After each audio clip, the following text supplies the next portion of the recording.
Uma das maiores preocupações na gravidez, acho que todo mundo concorda, é sobre o uso de medicamentos. E o paracetamol, que é super comum, está no meio de um debate, né?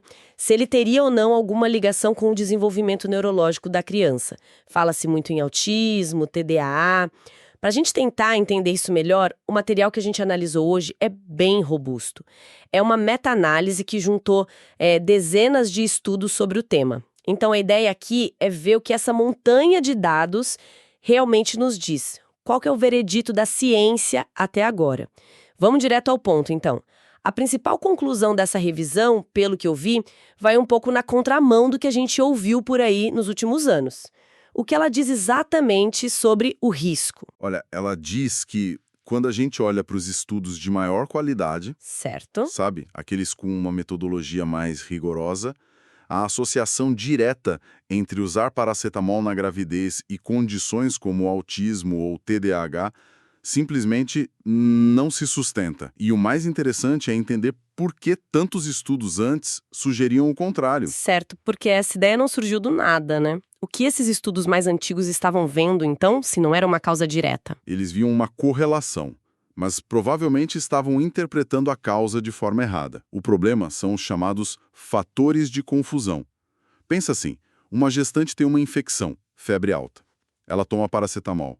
Se o bebê mais tarde apresenta alguma questão de desenvolvimento, a culpa foi do remédio? Ou foi da própria infecção que levou ao uso do remédio? Ah, entendi. Ou talvez de fatores genéticos da família. Os estudos antigos não conseguiam separar bem essas coisas. Faz sentido.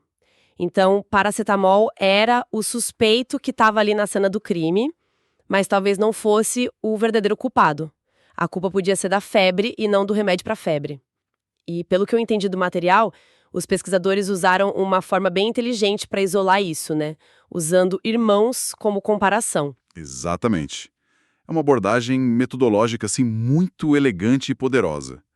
Ao comparar irmãos, onde a mãe usou o remédio em uma gravidez, mas não na outra, você neutraliza muito da genética e do ambiente familiar, que é o mesmo para os dois. Uhum. E o que aconteceu quando fizeram isso? A suposta associação sumiu. Desapareceu completamente. Nossa, isso é um dado muito forte. Ok. Então, o que isso significa na prática? Para uma pessoa que está grávida hoje e tem uma dor de cabeça forte ou febre, Significa que as recomendações das grandes organizações de saúde continuam válidas. E agora, até mais reforçadas. O paracetamol continua sendo o analgésico e antitérmico de primeira escolha. O mais seguro, desde que, claro, usado com orientação médica. certo. E é fundamental lembrar que os riscos de não tratar uma febre alta, por exemplo, são muito conhecidos e podem ser bem piores para o feto do que o uso pontual do medicamento. Claro, sem dúvida. Mas como em toda boa ciência, imagino que essa pesquisa também tem as suas limitações, né? Os próprios autores apontam alguma coisa? Sim, apontam.